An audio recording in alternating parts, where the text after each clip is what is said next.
or just met me, I want you to know that I had a miracle in my life this week.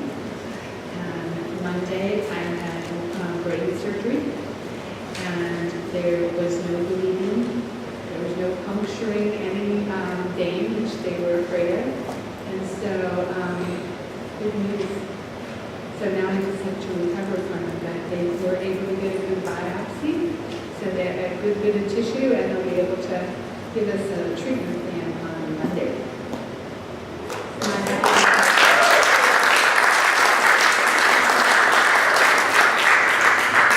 So I'll tell you a little bit about how my week rolled.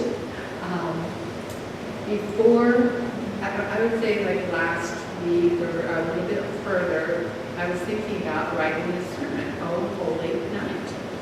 And then I thought, oh, maybe Tamara would come and sing it. And she did. And so I thank you, and I say thank you for being here. And so that was my first thing about the sermon, because I thought, if Tamara sings, I don't really even have to write a sermon, because it's so sacred and blessed and so wonderful. I guess that was my first thought. Then Sunday came last week, and I had a Oh Holy Christmas moment. I thought, Christmas is almost upon us. I have not shopped at all. I have not done cards at all. I have not decorated the tree at all. Oh my gosh, Christmas is coming. So me and Amazon became friends. Sunday.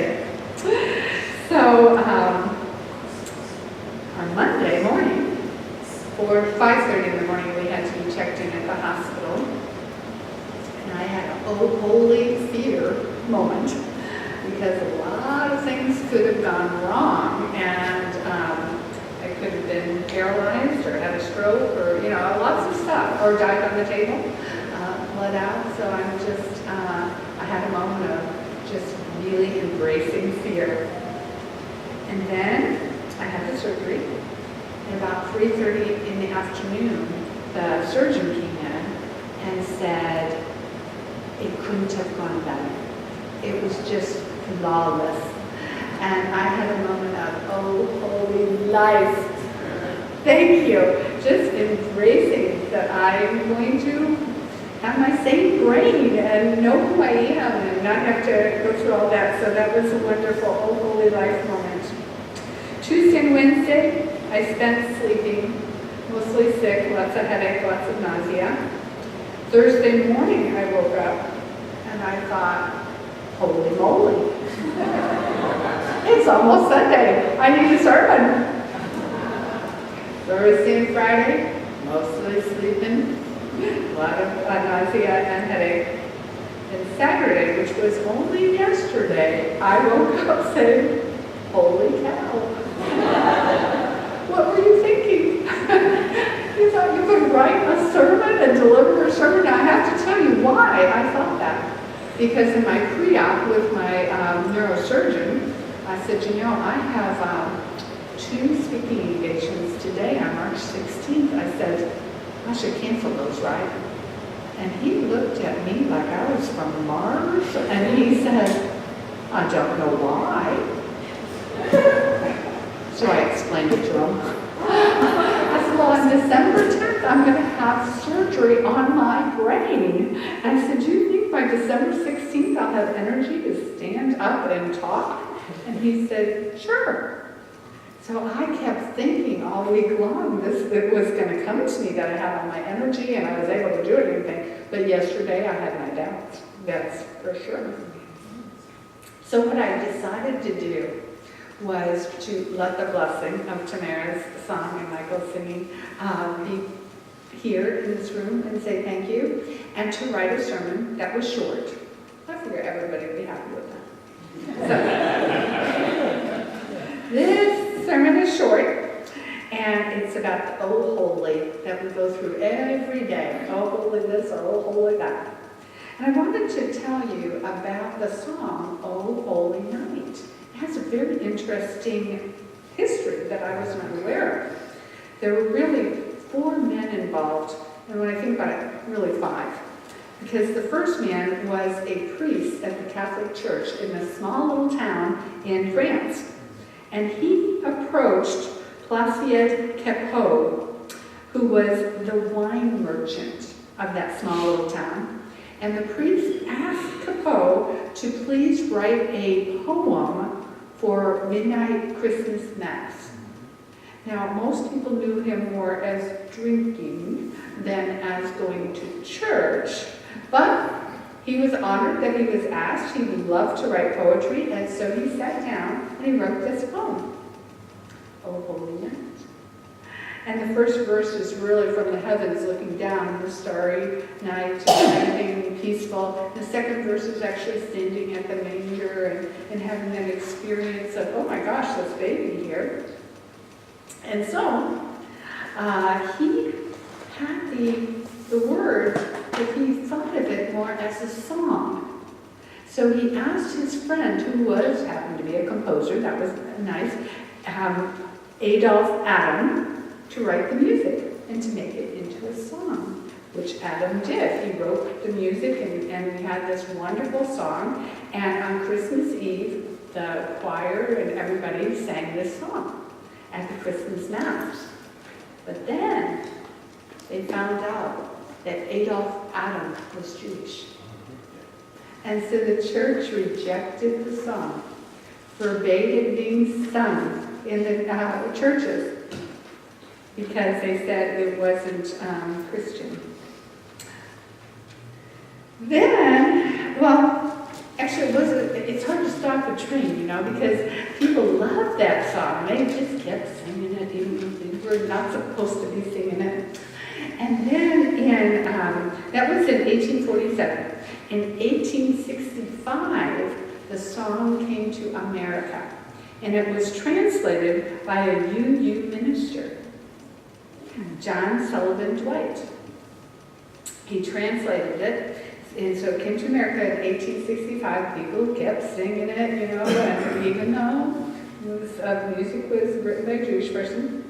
And then the last person involved, we have, you know, the writer, we have the music, the lyrics, the music, the priest, and the UU minister who translated it. The last person that got involved was Reginald Fessenden. Never heard of him? Fessenden. He was 33 years old. He was a university professor and the former chief chemist for Thomas Edison.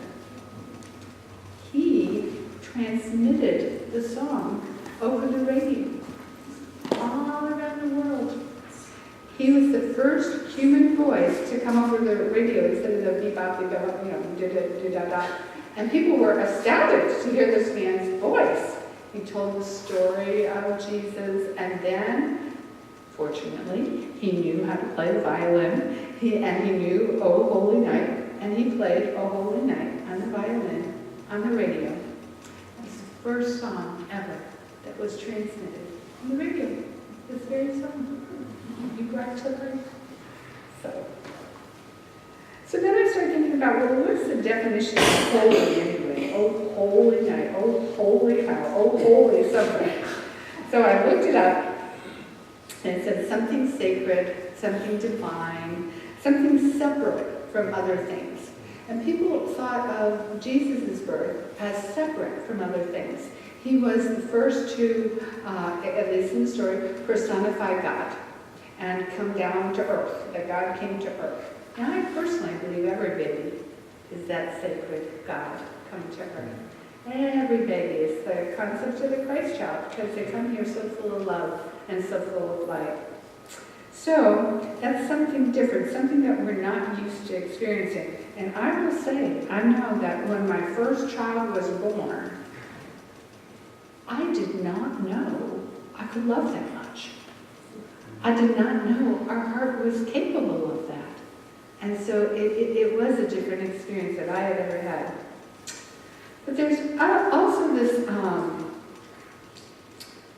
it reminds me, speaking of the holy and the divine and the purpose of Christ coming to the world, his purpose was to heal the world.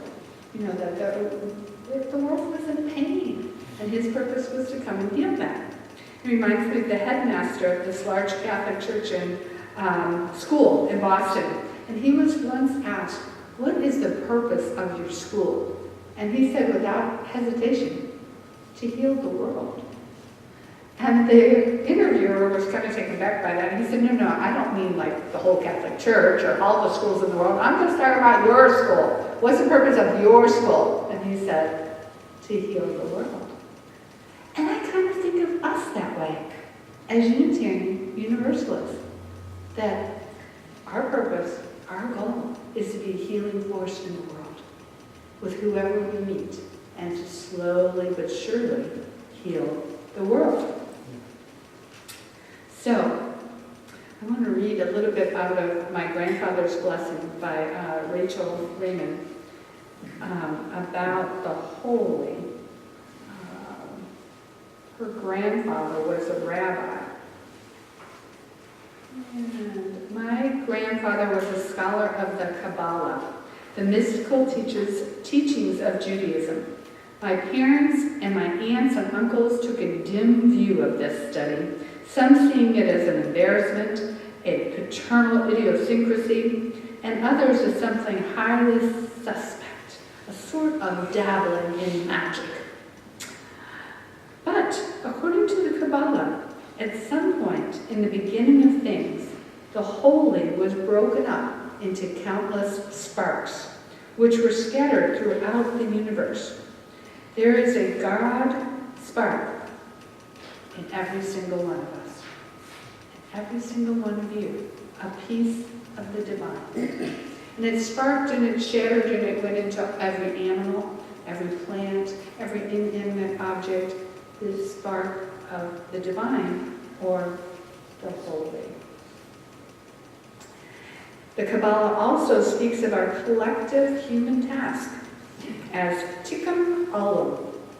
We are here to sustain and restore the world. Like in India or in Nepal, I go to Nepal usually once a year. They greet every single person with namaste. I see the divine in you. I see your divine spark. I honor the divine in you. I mean, whether you're getting on an airplane or whether you're having a cup of coffee, it doesn't matter. They come over and they namaste you. They say, I see you. I see how amazing you are. So, it's our job to heal the world. But it's not your job alone. I'm going to help you. And other people, every single one of us. So how can we do that massive job of healing the world? And I think it is by giving blessings to each other, by being able to acknowledge, I see your spark, I see your divine spark, I know who you are. Just saying that out loud. Now Rachel was lucky because when she was a little girl, her grandfather used to give her blessings every week. She said her father would have a little prayer with God, and when Grandpa finished talking to God, he would turn to me and say, now come here, dear one. Then I would stand in front of him, and he would rest his hands lightly on the top of my head. He would begin by thanking God for me and for making him my grandpa. He would specifically mention my struggles during that week and tell God something about me that was true. Each week, I would wait to find out what that was. If I had made mistakes during the week, he would mention my honesty in telling the truth. If I had failed, he would appreciate how hard I had tried. If I had taken even a short nap without my nightlight, he would celebrate my bravery of sleeping in the dark. Then he would give me his blessing and ask the long-ago women I knew from his stories, Sarah, Rachel, Rebecca, and Leah, to watch over me. These few minutes that I got every week was the only time in my week when I felt completely safe and at rest and seen. I want you to experience those blessings too, every week, to know who you are, and that you're valued, and that you're magnificent, and that you're seen. And if we do that with each other, I think we'll get to the healing of the world. Now, Rachel's mom, when she was very old, before she died, Rachel decided to tell her about the blessings that she got every week from her grandfather. Her grandfather died when she was 7. And so, but it impacted her life a lot. And she became an oncologist, actually. But she told her mom about the blessings and what a big impact it had had on her. And her mother said, "Oh, I want you to know something. I blessed you every day. I just wasn't wise enough to say it out loud." And I think that's what we got to take away from Christmas. Being wise enough to say it out loud, to say, "I love you, I see you, I value you," so that we can get to the healing of the world. The Kabbalah also says that divine spark that is inside of you, every time it's blessed, it gets stronger. And every time I bless your spark, my spark gets stronger too. The divine becomes more manifest in the world. So how important it is to keep each other and say, "You're amazing, and I love you, and I'm glad to be here with you." Trust me, I'm very glad to be here. I want to end with another Rachel story, because I think it just really symbolizes what I'm trying to say. She said, "Often when my grandfather would come to visit, he would bring me a present. They were never the sorts of things that other people brought, like dolls and books and stuffed animals. My dolls and stuffed animals have been gone for more than half a century, but many of my grandfather's gifts, I still have them with me. Once he brought me a little paper cup. I looked inside, and it was something special. It was full of dirt. I was not allowed to play in the dirt. Disappointed, I told him this. He smiled at me. Turning, he picked up the little teapot from my doll's tea set and took me to the kitchen where he filled it with water. Back in the nursery, he put the little cup on the windowsill and handed me the teapot. If you promise to put some water in this cup every day, something may happen," he told me. At the time, I was 4 years old, and my nursery was on the 6th floor of the apartment building in Manhattan. This whole thing made no sense to me at all. I looked up at him dubiously. He nodded with encouragement. "Every day, dear one." And so I promised. At first, curious to see what would happen, I did not mind doing this. But as the days went by and nothing changed, it got harder and harder to remember to put water in that cup every day. After a week, I asked my grandfather if it was time to stop yet. Shaking his head, he said, "Oh no, every day, dear one." Well, the second week was even harder. And I became resentful of my promise to put water in that cup. When my grandfather came again, I tried to give it back to him. But he refused to take it, saying simply, "Every day, dear one." By the 3rd week, I began to forget to put water in the cup. Often I would remember only after it had been put to bed and would have to get out of bed and water it in the dark. But I did not miss a single day. And one morning, there were 2 little green leaves that had not been there the night before. I was completely astonished. Day by day they got bigger. I could not wait to tell my grandfather, certain that he would be surprised as well. But of course he was not. Carefully he explained to me that life is everywhere, hidden in the most ordinary and unlikely places. I was delighted to learn this. "And all it needs is water, Grandpa?" I asked him. Gently, he touched me on the top of my head. "No, no, dear one. All it needs is your faithfulness." And that's all the world needs. as your faithfulness every day to make sure and see another spark and make sure and tell them about it. Be wise enough to say it out loud. I went to see Paul Carney once in concert, and he stood in the Toyota Center with 40,000 people, and he said, I wish I could have each one of you, one at a time, come up here and feel what that feels like. And I had that moment. I was like, oh, come up here. Oh, you wouldn't believe what it sounds like up here. It's just fantastic. So thank you so much. And as you go forth this week, remember to give blessings to people, just to show up as your authentic self and to be able to appreciate the divine spark in whoever comes through your path. I love each one of you, and I feel very blessed. Thank you. We love you too.